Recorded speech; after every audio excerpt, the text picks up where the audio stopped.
오늘 말씀은 물세례 성령 세례를 동시에 이런 제목으로 창세기 7장 1절로 12절 말씀 제가 읽도록 하겠습니다. 여호와께서 노아에게 이르시되 너와 내 온 집은 방주로 들어가라. 내가 이 시대에 내 앞에서 의로움을 내가 보았음이니라. 너는 모든 정결한 짐승은 암수 7씩 부정한 것은 암수 2씩을 4개로 취하며 공중의 새도 암수 7씩을 취하여 그 씨를 온 지면에 유정케 하라. 지금부터 7일이면 내가 40주야를 땅에 비를 내려 나의 지은 모든 생물을 지면에서 쓸어 버리리라. 노아가 여호와께서 자기에게 명하신 대로 다 준행하였더라. 홍수가 땅에 있을 때에 노아가 600세라. 노아가 아들들과 아내와 자부들과 함께 홍수를 피하여 방주에 들어갔고 정결한 짐승과 부정한 짐승과 새와 땅에 기는 모든 것이 하나님의 노아에게 명하신 대로 암수 2씩 노아에게 나와 방주로 들어갔더니 7일 후에 홍수가 땅에 덮이니 노아 600세 되던 해 2월 곧 그달 17일이라. 그날에 큰 기품의 샘들이 터지며 하늘의 창들이 열려 40주야를 비가 땅에 쏟아졌더라. 아멘. 우리는 이제 하나님의 말씀을 이제 봅니다. 근데 이제 하나님의 말씀을 볼 때에 이제 우리가 진리의 말씀이라는 것을 다시 말해서 이 성경 표면적인 이 눈으로 보이는 이 율법의 말씀이 겉의 문자구나. 속에 또 해석된 말씀이 따로 있어서 그 해석된 풀어진 말씀이 진리구나. 이것을 이제 깨닫게 됩니다. 깨닫게 되면 이후에 우리가 이 성경을 보면서 이거는 표면적인 율법의 말씀이야. 이것을 확실하게 알고 봐야 된다는 거예요.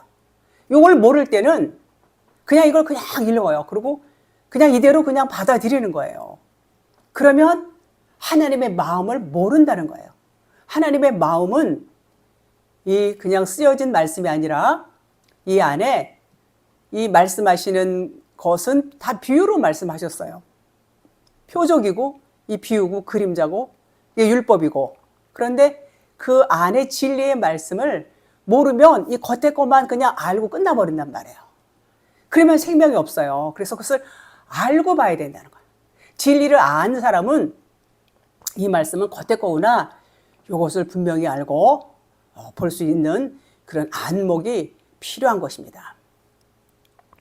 그래서 겉의 것은 정말 이 속에 말씀하시는 하나님의 의도하고는 상당히 거리가 있어요. 그래서 그대로 보고 그냥 겉에 것만 보면은 하나님을 모르는 거야. 하나님을 오해할 수밖에 없는 거예요. 그러니까 우리가 이것을 누가 설교를 하든지 알려줘야 돼요. 뭐를요? 복음을, 진리를. 그걸 알려주지 않으면 그냥 보이는 대로 다 한단 말이에요.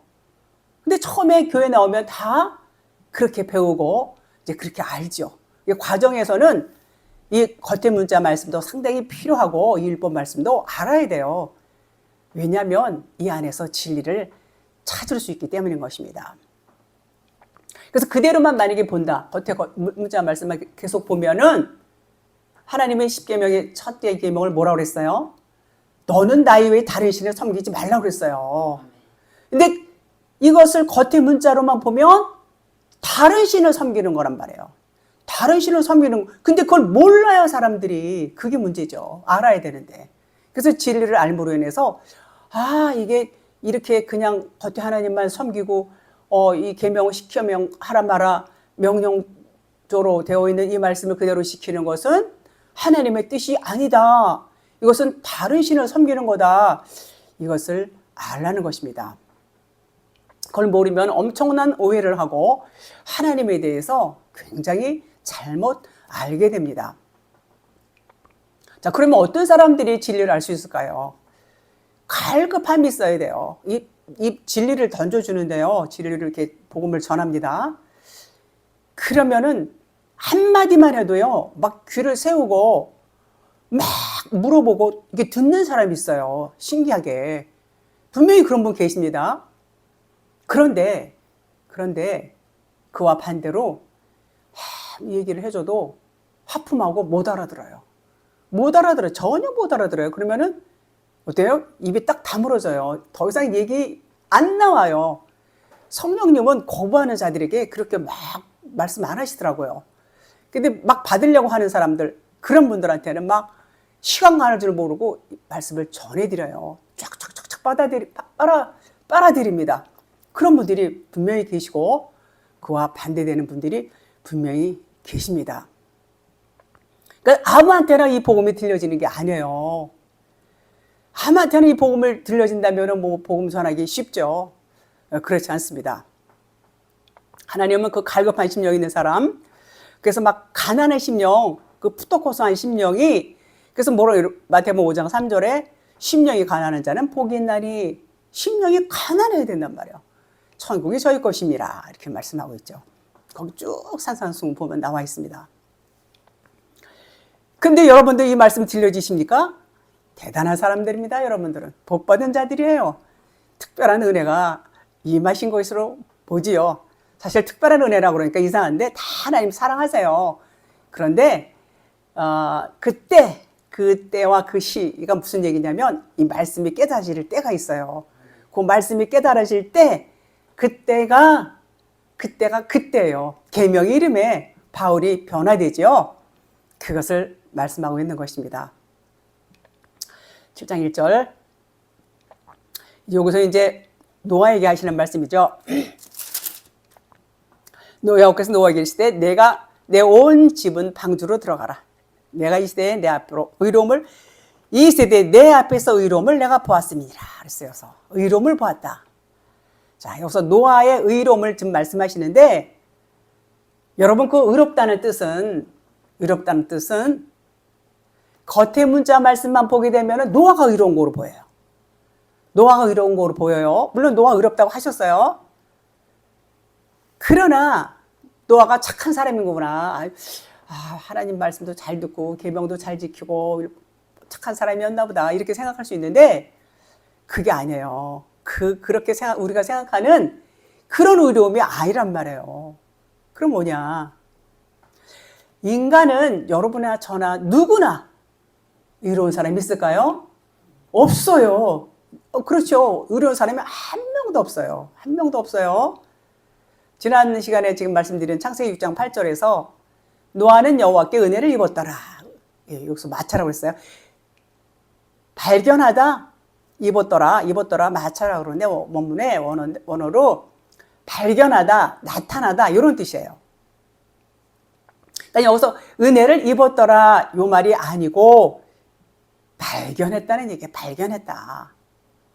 그럼 뭘 발견했을까? 이 말은 노아가 여호와의 눈으로 은혜를 발견하는 존재가 되었다. 그 말인 것입니다. 그러니까 그 말은 노아에게 여호와 하나님이 오셨어요. 오셔서 여호와 하나님이 직접 보고 듣는다는 말이에요. 직접 하나님이 듣고 말하고. 이와 같이 노아의 의로움이라는 것은 의로움을 보았다는 말씀은 여호와께서 노아 안으로 들어오셨어요. 노아 안으로 들어오셔서 여호와 자신을 보는 거예요. 여호와가 누구예요? 하나님. 여호와 자신을 보시고 자신의 의로움을 보신 겁니다. 그래서 자신의 의로움을 보았다 이렇게 말씀하시는 거예요. 인간은 의로운 자가 있다 없다? 없어요. 하나도 없습니다. 의인은 없나니 하나도 없다고 그랬잖아요. 자, 의롭다함을 여겼다는 것은 결코 사람이 아니에요. 인간이 아니에요.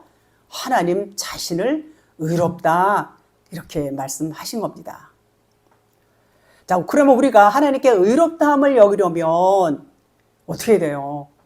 나는 의로운 게 있어요? 없어요. 아무리 우리가 하나님 앞에 무엇을 할 수 있는 존재도 아니지만 할 수 있는 것도 없고 더구나 의롭다함을 받을 수도 없어요. 그럼 어떻게 내가 의롭다함을 여길 수 있을까요? 네.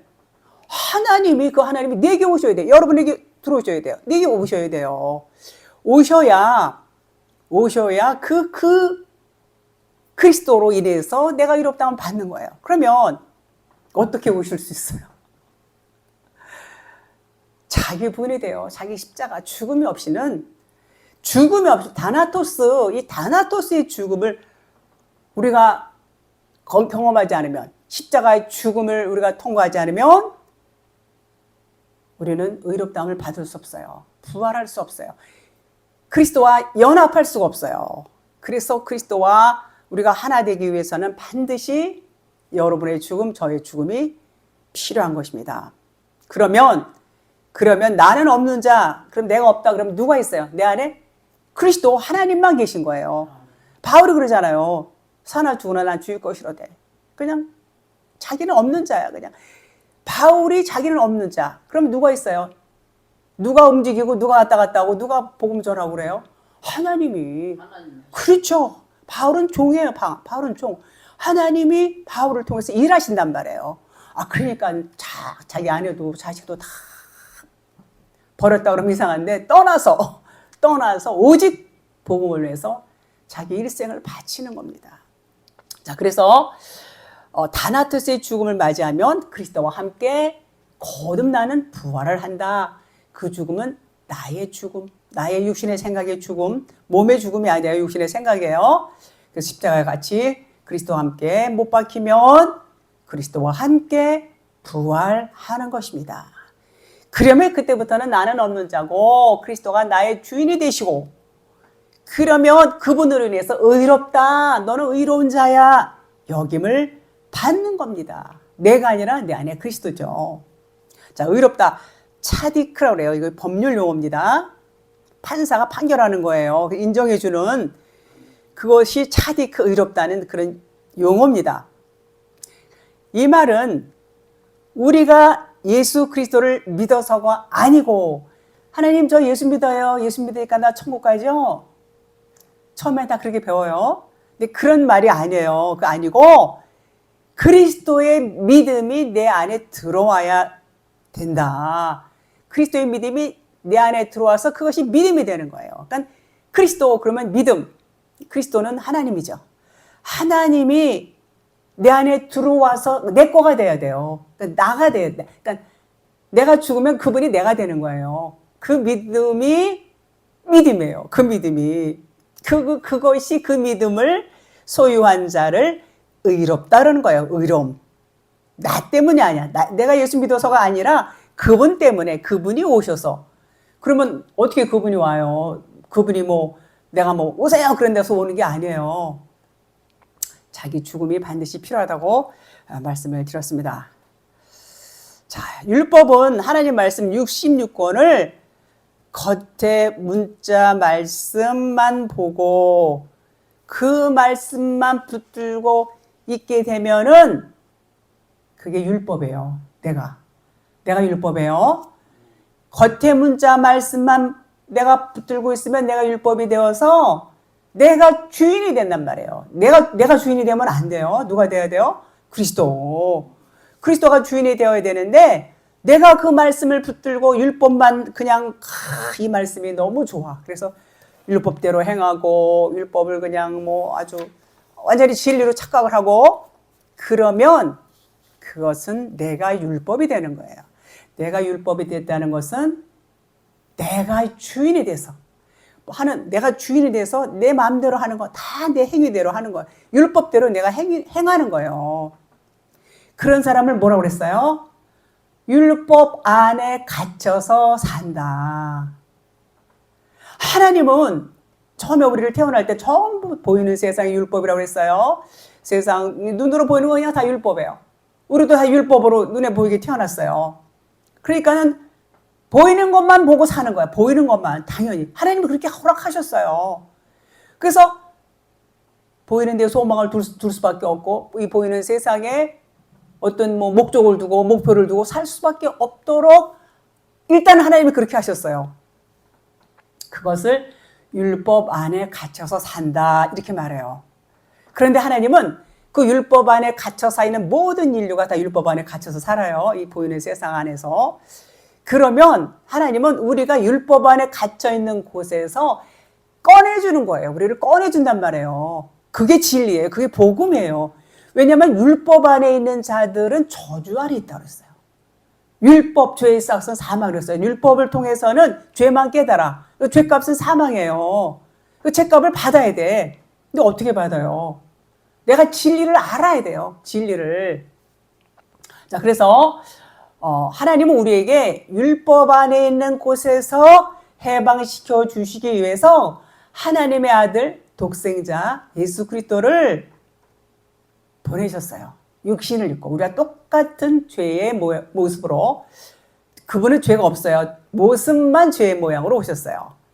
그래서 이 땅에 오셔서 우리 모두는 죄와 사망의 법 아래 이렇게 살고 있어요. 그런데 그렇게 살고 있으면서도 내가 지금 죄와 사망의 법 아래서 살고 있구나, 이걸 몰라요. 몰라. 그래서 그것을 깨닫게 해주는 거야. 그리고 율법 아래서 종도로 타고 살아요. 그러니까 모르니까 그것을 깨닫게 하기 위해서 그리스도 하나님이 오셨습니다. 왜 그걸 깨닫기 위해서. 그래서 생명의 성령의 법 안으로 우리를 이끌어서 진리 안으로 이끌어서, 진리 안으로는 뭐예요? 그게 천국된 삶이에요. 구원이에요. 그것이 구원이란 말이에요. 구원받게 하기 위해서 하나님은 아들 예수를 보내셨습니다. 에베소 1장 14절. 이는 우리 기업의 보증이 되사 그 얻으신 것을 속량하시고 그의 영광을 찬송하게 하려 하심이라. 자, 기업의 보증이라는 것은, 기업의 보증이 뭘까? 성령으로 인쳐주신 것을 말씀하는 거예요. 기업의 보증이 됐단 말이에요. 보증, 성령으로 인쳐줬다고 그래서 이 도장이에요. 보증은 도장이 반드시 있어야 돼요. 성령으로 인쳐주셨다. 그러니까 성령을 말씀하시는 거예요. 성령으로 도장 찍어줬다는 것을 기업의 보증이 되사, 요 말씀이 그 말씀인 것입니다. 그러니까 장차 누릴 하나님의 나라는 더욱 이제 확실해지는 거예요. 확실해지고 그 나라는 그리스도와 똑같을 것을 이렇게 말씀하는 것입니다. 그러나 육신을 입고 있는 동안에는, 육신을 입고 있어요. 우리 육신을 다 입고 있어요. 이게 완전히 육신 다 벗을 때, 벗기 전까지는 보증을 다 성령으로 보증해 주신 거예요. 그러니까 지금 육신으로 이렇게 살고 있는 우리에게 보증해 주신다, 그 말이에요. 기업의 보증이 되사, 기업의 보증이 되사, 그러니까 보증을 그렇게 해 주신다는 거예요. 너는 내 거야, 너는 내 것이라 도장 깡 찍어주는 거예요. 그리스도 도장 찍어주는 거예요. 그래서 우리는 성령의 도장이 찍힌 상태, 성령이 내주하신 거예요. 성령이 내주하시면 성령에 입맞은 자들이죠. 그러고 살아가는 거예요. 우리 삶이. 고린도전서 6장 17절에 주와 합한 자는 하나님과 한 영이라고 그랬어요. 하나님과 우리는 하나예요. 하나님이 저기 계시고 나는 여기 있고가 아니에요. 하나님과 우리는 하나인 것입니다. 그래서 의롭다, 여기서 의롭다 하는 것은 율법으로는 하나님과 하나가 될 수 없어요. 율법으로는 하나님과 하나가 될 수 없다는 이것을 깨닫는 거예요. 아, 율법으로는 하나님과 하나 될 수 없어. 깨닫는 거예요. 그것을 언약으로 우리가 깨달아야 돼. 언약으로. 골로새서 2장 11절. 또 그 안에서 너희가 손으로 하지 아니한 할례를 받았으니 곧 육의 몸을 벗는 것이요 그리스도의 할례니라 그랬어요. 손으로 하는 할례가 8일 만에 아기들 그 생식기 자르는 거잖아요. 이 손으로 하는 할례예요. 이스라엘 백성들. 그런데 그것이 아니라는 거야. 그것이 아닌 할례, 곧 육의 몸을 벗는 것이요. 마음을 찢는 거예요. 마음을 찢으면 육신의 생각이 벗겨진단 말이에요. 마음의 할례를 받으라고 그러잖아요. 마음의 할례. 손으로 하지 않은 할례, 곧 육의 몸을 벗는 것이요 그리스도의 할례니라. 그리스도 할례는 마음의 할례를 말씀하고 있는 것입니다. 그러니까 내 육체가 율법이에요. 우리는 다 율법으로 태어나서 율법으로 살고 율법의 사고를 갖고 뭐 다 그러죠. 그러니까 내 육체가 율법이기 때문에 이 율법의 몸을 벗어야 된다는 얘기예요. 그것이 마음의 할례고 그리스도의 할례인 것입니다. 그 할례를 받으면 이제 율법에서 벗어나는 거예요. 마음의 할례를 받으면 이제 율법 안에 갇혀 있다가 나온단 말이에요. 나왔어요. 왜냐하면 내 육체가 율법이었는데 내 육체가 율법이고 성경 66권 율법이었어요. 근데 이제 벗어나는 거예요. 그러니까 성경을 봐요. 우리 성경 봅니다. 근데 이것은 율법의 말씀이구나. 이 속 안에는 하나님의 뜻이 따로 있어. 그 진리를 발견하는 거예요. 진리를. 그것을 이제 뭐라 그래요? 믿음의 결국은 영혼 구원이라고 그랬어요. 영혼 구원. 벗어나면 그리스도 성령 안으로 우리가 들어오는 거예요. 성령 안으로 들어오고 그리스도와 한 몸을 이루고 그것이 구원이다. 우리가 그리스도가 되는 것, 이것을 구원이다 그래요. 그러니까는 그리스도인 그러잖아요. 예수 믿는 사람들 보고 그리스도인 그래요. 그리스도인, 예수 그리스도를 믿으니까 그리스도인이야. 이렇게만 알고 있었어요. 이 겉의 문자로 아는 거죠. 그런데 진리는 그리스도와 하나가 되는 거. 내가 죽고 그리스도와 더불어 거듭나서 부활해서 그리스도와 하나가 되는 거. 이렇게 말씀을 합니다. 자, 2절 볼게요. 창세기 7장 2절, 3절. 너는 모든 정결한 짐승은 암수 7씩, 부정한 것은 암수 2씩을 4개로 데려오며 공중의 새도 암수 7씩을 데려와 그 씨를 온 지면에 유전하게 하라.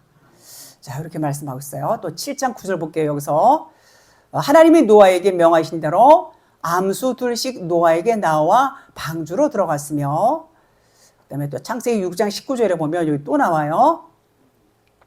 혈육 있는 모든 생물을 너는 각기 암수 한 쌍씩 방주로 이끌어들여 너와 함께 생명을 보존하게 하되. 자, 여기서 제가 말씀을 하고 싶은 대목은 뭐냐면, 암수라는 말이 한 개, 두 개에서 4개 계속 나와요. 네? 성경 구절 4개에서 다 암수가 나오는데, 여러분 신기하게 요 뜻이 조금 다른 게 하나가 딱 나옵니다. 자, 짐승을 베헤마라고 그러죠. 그러면 이시야, 암수. 이시 원어로 그렇게 말해요. 원어를 참 봐야 돼요. 근데 이시라고 나와 있고, 창세기 2장에는 이시라고 나와 있어요. 그럼 이시는 뭐냐면, 암수를 말해요. 암수. 성별을 말하는 거예요. 암수. 그런데, 3절, 공중의 새도 암수 7씩을 데려와. 그 씨를. 요 3절에서 암수는 이시가 아니라 네케바 수, 자칼. 요렇게 나와 있어요. 그러면 네케바는 뭐고, 자칼은 뭐냐? 네케바는 씨가 없고 자칼은 씨가 있고 여자를 의미하고, 자칼은 씨 있는 남자를 의미해요. 그리고 7장 9절에서 역시 암수 2씩, 또 6장 19절에서도 암수 한 쌍씩, 요거 전부 자칼과 네케바로 되어 있어요. 자, 이것은 남성, 여성을 구분할 때 쓰는 용어고 짐승에게도 써요. 근데 2절에서 이시사로 되어 있는 것은 남성, 여성은 맞긴 맞아요. 맞긴 맞는데 이시야 남성, 여성 맞아요. 근데 남편, 아내로 이렇게 써요. 부부관계 때 이시야 2절. 그러면 짐승 암수 7씩 여기를 아내와 남편, 이게 말이 안 되잖아요. 그죠? 짐승인데 암놈, 순놈 이렇게 말아야 되는데 이걸 또 이렇게 남편과 아내 이러면은 좀 말이 좀, 부부 관계를 의미할 때 쓰는 이시야를 쓴단 말이에요. 그래서 그러면 남편 7, 아내 7, 7쌍씩이라고 했어요. 암수 7씩. 그러면 남편이 7이고 아내가 7, 이런 말인데 원문을 이게 직역을 하면 그렇게 되는데, 동물에게도 남편이라고 아내라고 말할 수 있나요? 정결한 짐승, 암놈, 순놈 불러야 맞는데, 번역도 그러면은 남편 7, 아내 7 그렇게 말해야 되는데, 이게 그렇게 돼 있지 않단 말이에요. 그러니까 짐승으로 볼 때 이걸 어떻게 봐야 되냐면, 이렇게 지금 짐승으로 말하고 있지만 짐승으로는 말이 안 맞으니까 암수 이렇게 번역을 한 거죠. 이렇게 하나님이 이시야 이렇게 또 자칼, 네케바 이렇게 말씀을 하셨단 말이에요. 섞어서 이렇게 말씀을 이렇게 했는데 이것은 동물을 얘기하는 게 아니라는 것을 우리가 눈치를 채야 돼요. 동물을 얘기하는 게 아니다. 그러면 동물이 아니면 사람 몇 개 더 있어요? 그렇죠? 정결한 짐승 그러면 정결한 짐승 일곱씩 암수 일곱씩이라고 했어요. 구원받은 짐승을 뜻하는 것이고 일곱 이시아는 단지 숫자적인 것을 뜻하는 게 아니라는 거야. 숫자만 일곱을 말하는 것이 아니죠. 7을 뭐라고 했어요? 7을 완전수라고 그랬죠. 완전수, 완전한 상태. 완전한 상태를 뭘 말할까요? 완전한 상태라는 것은 남편 되시는 예수 그리스도와 신부인 우리가 한 몸을 이룬 상태를 완전한 상태 일곱이다. 그런 말이에요.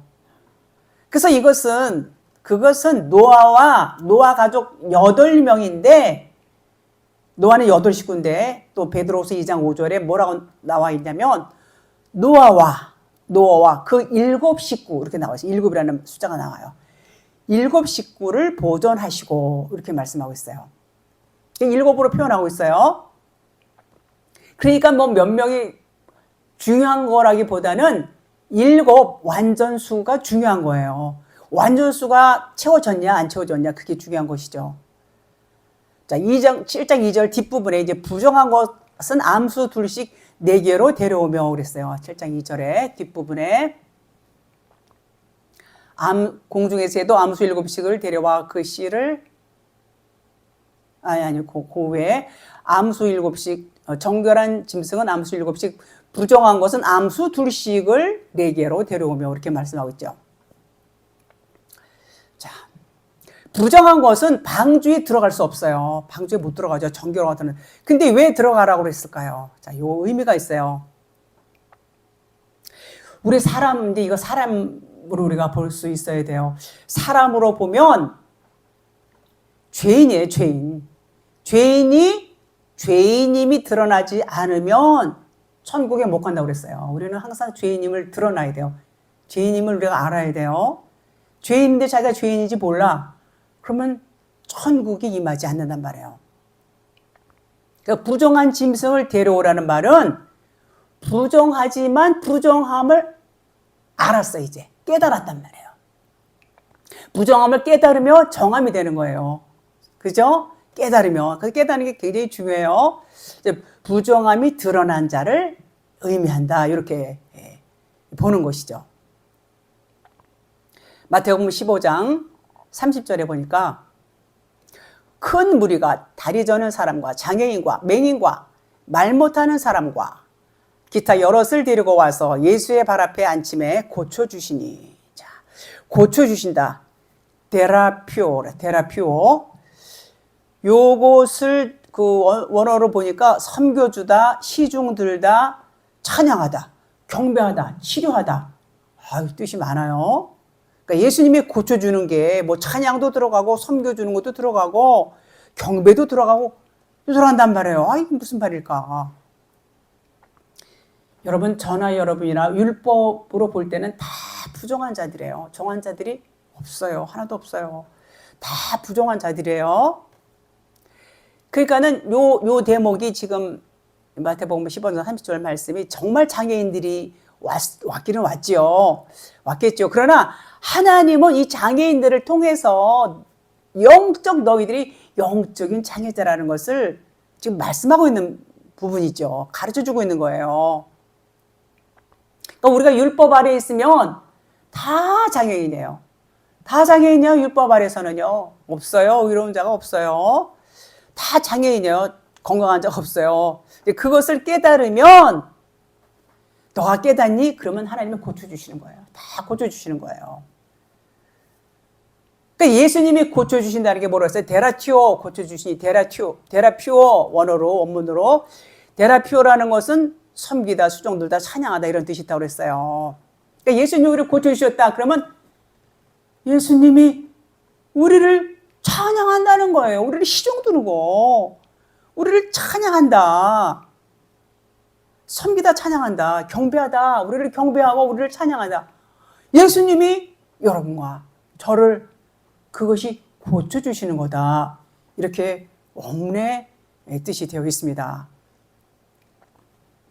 그러니까 하나님은 우리를 뭐라고 했어요? 예수님은 내가 섬김을 받으러 온 곳이 아니라 섬기러 왔다고 그랬어요. 하나님 우리를 사랑하셨어요. 우리를 사랑하셔서 우리를 섬겨주시고 우리를 어떻게 해주세요? 고쳐주시고 섬겨주시고 사랑해주시고 우리를 찬양도 해주시고 찬양. 이게 뭐예요? 하나님이 우리를 향한 하나님의 사랑이란 말이에요. 우리 사랑. 이렇게 우리를 사랑해 주신다는 거예요. 우리가 섬기는 게 아니에요. 우리는 그 하나님의 섬겨주시는 거, 하나님의 찬양해 주시는 거, 그 중에 받는 거예요. 우리는 그냥 받기만 하는 거예요. 내가 막 육신으로 뭘 노력해서 하려고 하는 것이 아니라는 거예요. 근데 많은 사람들은 어때요? 많은 사람들은 자기가 스스로 하나님을 섬기려고 자기 육신이 그냥 애쓰고 힘쓰고 얼마나 노력합니까? 진리를 모르고 율법 안에 있을 때는 다 그렇게 했어요. 지금도 그런 사람들이 굉장히 많습니다. 자, 부정한 짐승을 데려오라는 것은 자기가 부정한 자임을 깨달은 자를 데려오라 그 말이에요. 나는 정말 부정한 자구나. 나는 정말 자기 부인이 되어 있는 자들, 그들을 데려오라 그런 말입니다. 우리는 그냥 먼지고 티끌이고 그냥 허상이고 그림자고 모형이고 그냥 율법이고 이런 자들 우리는 다 그런 자들이에요. 그것을 깨달은 자, 그것을 알게 되면 그러니까 정결한 자가 아니고 나는 부정한 자인 것을 알게 되면, 깨달으면 그 뜻이 뭐라고 그랬어요? 십자가에서 마땅히 죽어야 할 존재라는 것을 안다는 얘기예요. 그럼 어떻게 돼요? 정한 자가 되는 거예요. 정한 자가 되는 거예요. 에베소서 2장 1절 죄와 허물로 죽었던 너희를 살리셨도다.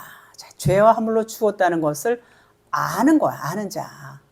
우리는 태어나면 다 죄와 허물로 죽은 상태에서 태어나는 거예요. 다 죽어있는 자. 근데 그걸 알아요? 몰라요. 자기가 그냥 목구멍으로 밥 넘어가니까 살아있구나. 그렇게만 알지 영을 모르니까 영적인 존재라는 것조차도 모르기 때문에 모릅니다. 그럼 여기서 죄는 뭘까? 죄 하마르티아라고 그래요. 원어로 하마르티아. 관역을 빗나갔다. 관역은 뭐예요? 관역은 예수 그리스도예요. 예수 그리스도. 자, 그러면 관역을 맞추면 어떻게 돼요? 예수님한테 쫙 맞췄어요. 관역을. 예수님 죽죠. 화살로 맞으면 죽죠. 자, 내가 하나님을 죽인 자구나. 내가 살인자구나. 그것을 깨달으면 고침을 받는 겁니다. 고침받게 되면 방주에 들어가는 자가 되지요. 자, 그럼 허물은 뭡냐? 허물은 파랍토마라고 그래요. 옆으로 미끄러져 나가는 거. 옆으로 미끄러져 나가. 탈선하는 거. 자, 그러면 뭐가 옆으로 미끄러져 나가고 뭐가 탈선을 했을까?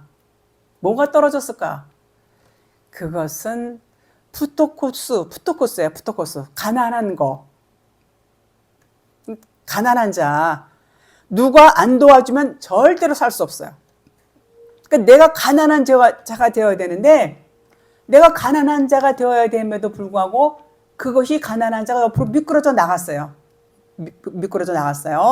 그러니까 나는 가난한 자가 아니에요. 그럼 가난한 자가 아니면 뭐예요? 부자가 되는 거예요. 나는 부자인 거예요. 나는 부자다. 그게 허물이라는 겁니다. 부자는 어때요? 여기서 부자는 성경의 부자를 보니까 재물이 많은 거로 뭐 이런 거 나오죠. 율법에 꽉 차 있는 거, 자기 생각에 꽉 차 있는 거, 이육신에 꽉 차 있는 거, 이것을 부자로 표현합니다. 그러니까 부자는 칼급한 것이 없어요. 몰라요. 전혀 몰라요. 그것이 뭐냐? 허물과 죄로 죽어 있는 자다 그 말입니다. 그 사실, 죄인이라는 사실 알아야 되는데 그것을 깨달으면 나는 부정한 자구나. 그것을 깨달으면 그것이 부정한 자가 이제는 방주에 들어갈 수 있고 그 자는 정한 자가 될 수 있는 것입니다. 마가복음 2장 17절. 건강한 자에게는 의논이 쓸데없고 병든 자에게라 쓸데있느니라. 그러니까 예수님은 병든 자에게만 쓸데있는 분이에요. 내가 이제 병들었구나. 이것을 알라는 거예요. 나는 정말 부정한 자야. 그러면 예수님의 은혜를 받는 것입니다.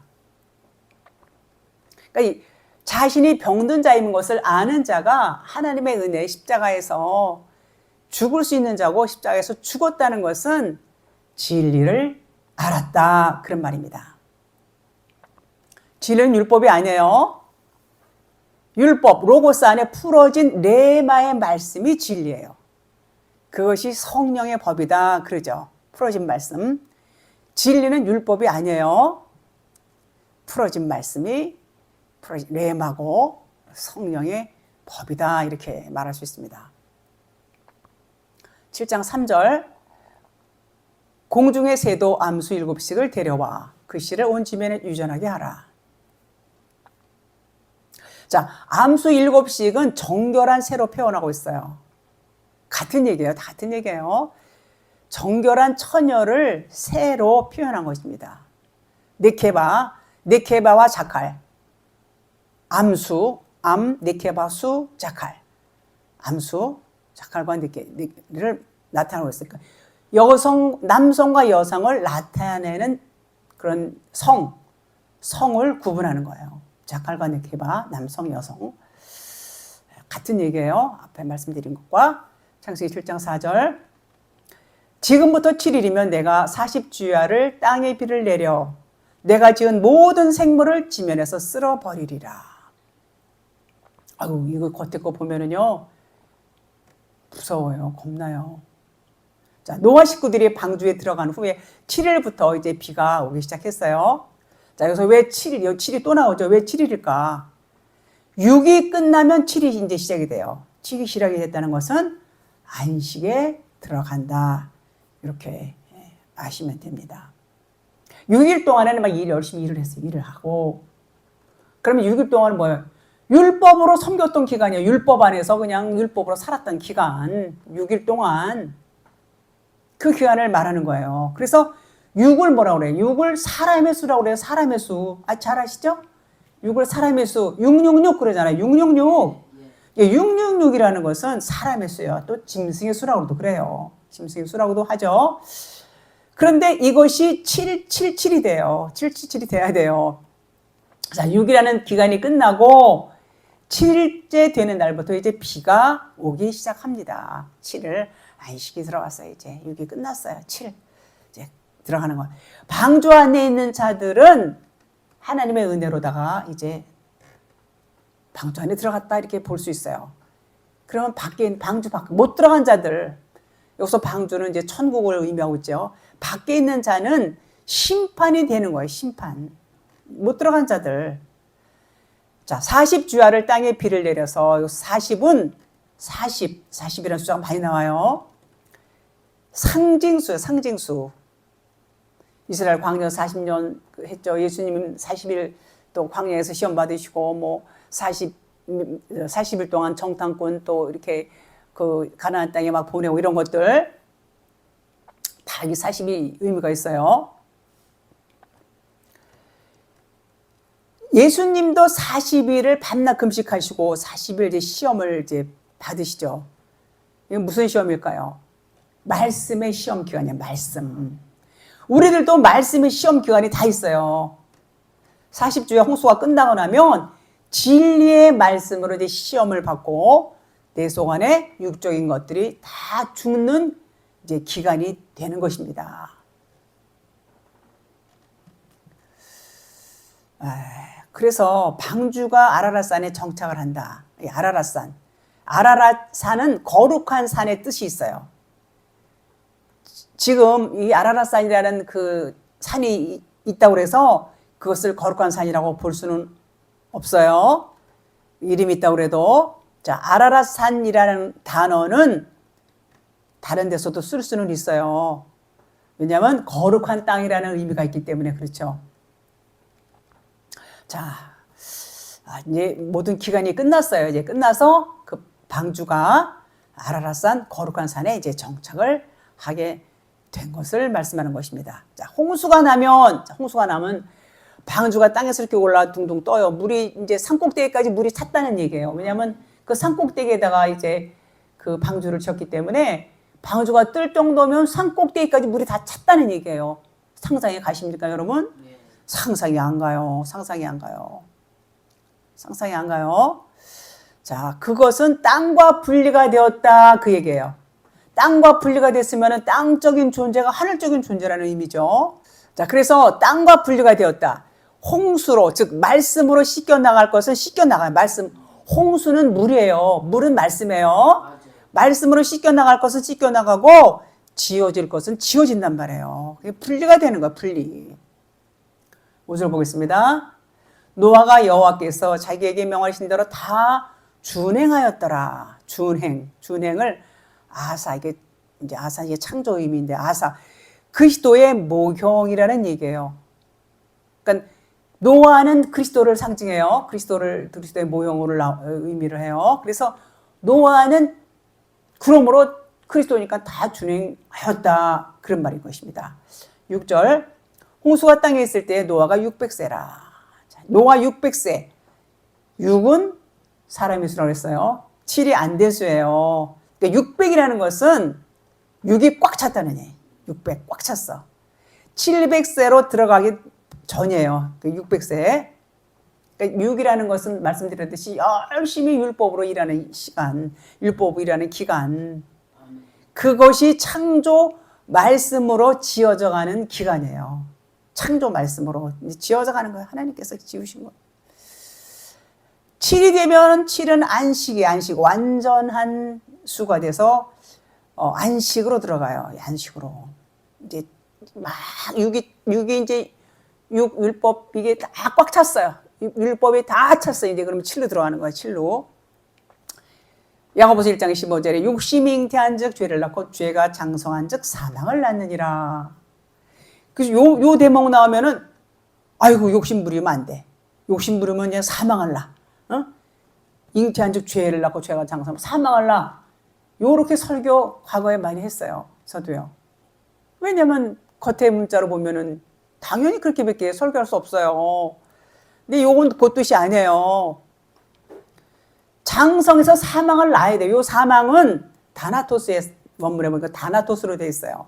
요것이 다나토스의 죽음을 죽어야 살아요. 죽음을 죽어야 살아요. 그 말인 것입니다. 그래서 600 꽉 찼어. 이제 죽음이 온 거예요. 600세. 그래 7일 들어가면 안식이 되는 거예요. 그런 의미인 것입니다. 그래서 600세는 죄가 장성해서 죽기 바로 직전이고 죽는 게 뭐예요? 방주에 들어가는 거예요. 방주에 들어가는 거예요. 사망인 거예요. 사망. 그 사는 거예요. 거기서 죽는다는 것은 산다는 얘기예요. 그래서 그 사망은 좋은 사망이다. 죽음으로 진리가 완성되는 것을 이 죽음을 말하는 거예요. 이 죽음. 다나토스의 죽음. 바로 그렇습니다. 죄가 장성한 즉 사망을 낳느니라. 그 말인 것입니다. 로마서 7장 9절 전에 율법을 깨닫지 못했을 때는 내가 살았더니 계명 이름의 죄는 살아나고 나는 죽었도다. 이 말씀 제가 바울이 율법을 잘 지킬 때는 죄는 죽고 자기는 살았어요. 내가 율법 잘 지키니까 나는 죄인이 아니야. 막 기사가 등등했죠. 그랬더니 계명이 뭐예요? 계명 말씀 진리 하나님 빛이 임하니까 그때 자기 죽는 겁니다. 나는 죽은 자구나. 내가 이랬구나. 죄인 중에 기수라는 걸 깨닫게 돼요. 깨닫게 되니까 죄가 살아났어요. 죄가 살아나고 자기는 죽었단 말이에요. 그것을 고백하는 겁니다. 고백하는 거예요. 그래서 반드시 이 고백이 누구에게나 다 있어야 돼요. 계명이 이르러야. 그것을 말하고 있어요. 자, 7장 7절, 창세기 7장 7절. 노아는 아들들과 아내와 며느리들과 함께 홍수를 피하여 방주에 들어갔고. 이렇게 이제 번역이 되어 있어요. 그런데 이 며느리라는 단어가 사실은 따로 있어요. 여기 번역을 며느리라고 하긴 했어요. 그런데 그 유다와 다말 사건 여러분 잘 아시죠? 며느리하고 시아버지. 여기서 다말이 유다의 며느리로 나올 때 카라라는 그 단어를 썼어요. 카라. 근데 여기서 노아는 아들들과 아내와 여기서는 벤의 아내, 벤은 아들을 의미해요. 벤의 아내 이시아로 되어 있어요. 이시아. 그 원어에는 노아가 자기의 아내 이시아로 되어 있어요. 원어에는 그러니까 자기의 아내를 이시아로 이제 표현하고 있어요. 원어에는. 그런데 자기 아들들의 이시아, 즉 아내로 되어 있단 말이에요. 아내. 그러니까 그 자부들도 자기 아들들의 이시아, 즉 아내로 되어 있다. 자, 그 얘기는 뭐냐면 이제 신부란 말이에요. 신랑 신부 이런 개념으로 되어 있어요. 남편과 아내 이런 개념으로 되어 있다. 이시아. 요거는 그리스도와 연합이 된 상태를 의미하고 있어요. 연합이 돼 하나가 됐다는 말이에요. 그 그리스도는 신랑이고 우리는 다 신부라 그런 의미예요. 그러니까 하나가 된 거예요. 연합이 됐단 말이에요. 완전하게 됐다는 얘기예요. 그런 의미입니다. 8절, 9절. 정결한 짐승과 부정한 짐승과 새와 땅에 기는 모든 것은 하나님이 노아에게 명하신 대로 암수 둘씩 노아에게 나와 방주로 들어갔으며. 영어 같은 얘기 또 하죠. 암수 둘씩 자칼, 니케바로 되어 있어요. 여기 8절 계속. 자칼과 니케바로 표현이 되어 있고 이것은 예수 그리스도를 말씀하고 있어요. 그러니까 예수 그 상태의 사람들. 그러니까 예수 그리스도인은 남자이면서 여자라고 그래요. 자칼과 니케바. 이것을 자칼 우 니케바 이렇게 표현하고 있어요. 그러니까 그리스도와 한 몸이 된 자들. 노아에 나왔단 말이에요. 그리스도와 한 몸이 된 자들. 예? 정결한 짐승과 부정한 짐승 새에 모든 노아에게 나왔을 때는 이제 그리스도와 한 몸이 됐다. 암수 둘씩 자칼레케바 그렇게 된 것을 그러니까 정결한 자가 되었다. 그런 말인 것입니다. 12절 40주야를 비가 땅에 쏟아졌다. 이 마지막 절이네요. 10절 11절 7일 후에 홍수가 땅에 덮이니 노아가 600세 되던 해 둘째 달 곧 그 달 멸일의 날이라. 그날에 큰 기품의 샘들이 터지며 하늘의 창문들이 열려. 참 대단하죠. 이거 보면 상상하면 뭐 어마어마합니다. 자, 그러면 여기서 큰 기품의 샘들이 터진다는 것은 무슨 말일까요? 큰 기품의 샘들이 터진다. 요것은 물세례를 나타내는 거예요. 물세례. 여러분들 물세례 교회 나가면은 뭐 다 봤죠? 예, 물세례 봤습니다. 뭐 물속에 빠지는 거, 뭐 침례도 받고, 톡톡 물 이렇게 몇 방울씩 이렇게 뿌리는 거, 이런 것도 받고, 그러죠? 뭐 침례나 그걸 침례라고 그러고 이게 세례나 똑같은 거 의미는 똑같아요. 어떤 게 더 낫다, 뭐 못하다 이렇게 말할 수 없어요. 그것은 하나의 그 모형이기 때문에. 자, 그래서 하늘의 창문들이 열려 큰 기품의 샘들이 터지며 이것은 물세례라고 그랬어요. 기품의 샘들이 터졌어요. 그 하늘의 창문들이 열려 이것은 성령세례. 그러니까 물세례와 성령세례가 동시에 일어나는 거예요. 동시에. 이것을 나타내고 있는 거예요. 지금.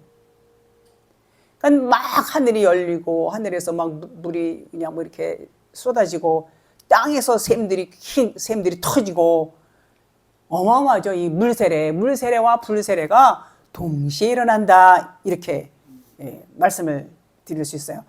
이것을 길게 늘어뜨린 것을 뭐라고 그러냐면 홍해를 우리는 홍해 건널 때 물세례라고 그러죠. 요단강을 불세례, 성령세례라고 그렇게 말합니다.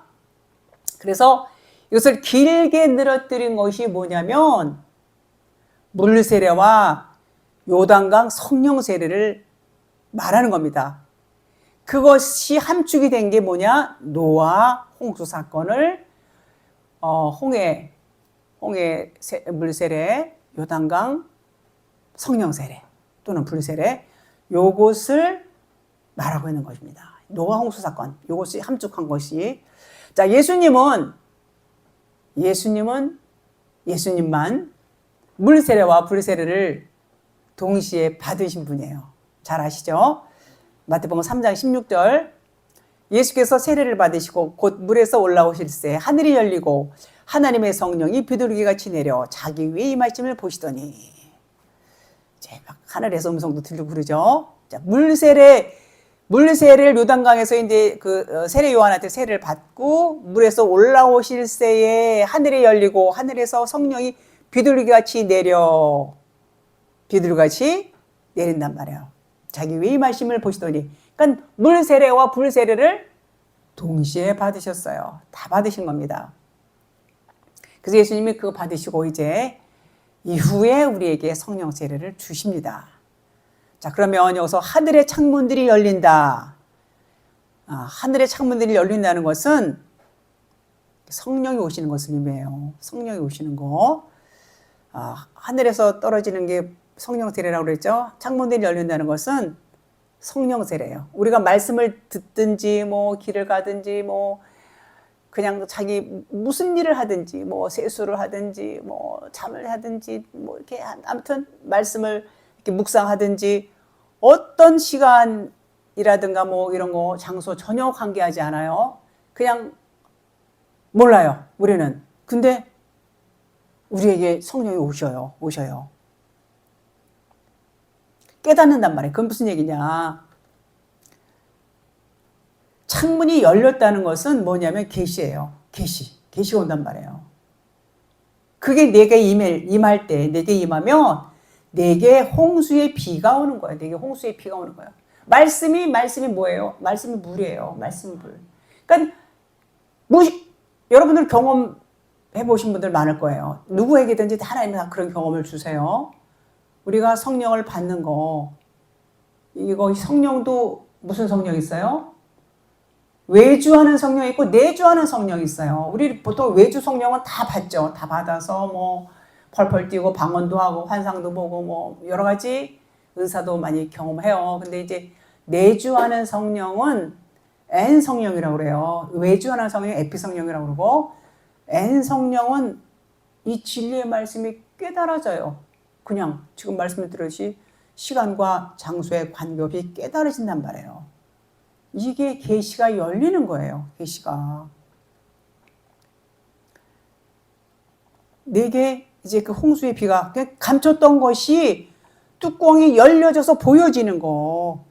그것이 창문들이 열린다. 이렇게 표현하고 있어요. 창문들이 열린다. 그것은 우리가 다 경험을 이제 합니다. 하죠. 그래서 내게 홍수의 비가 오는 거예요. 내게 계시가 임하면 홍수의 비가 오는 겁니다. 갈라디아서 3장 22절로 23절. 믿음이 오기 전에 우리는 율법 아래 매인바 되고 계시될 믿음의 때까지 갇혔느니라. 믿음이 오는 거예요. 이게 믿음이. 그 전에는 율법 아래 갇혀 매인바 됐어. 언제까지? 계시된 믿음의 때까지 갇혔느니라. 이같이 율법이 우리를 그리스도께로 인도하는 초등교사가 되어서 우리로 하여금 믿음으로 말미암아 의롭게 함을 얻게 하려 함이라. 이렇게 말씀하고 있습니다. 오늘은 여기까지 할게요.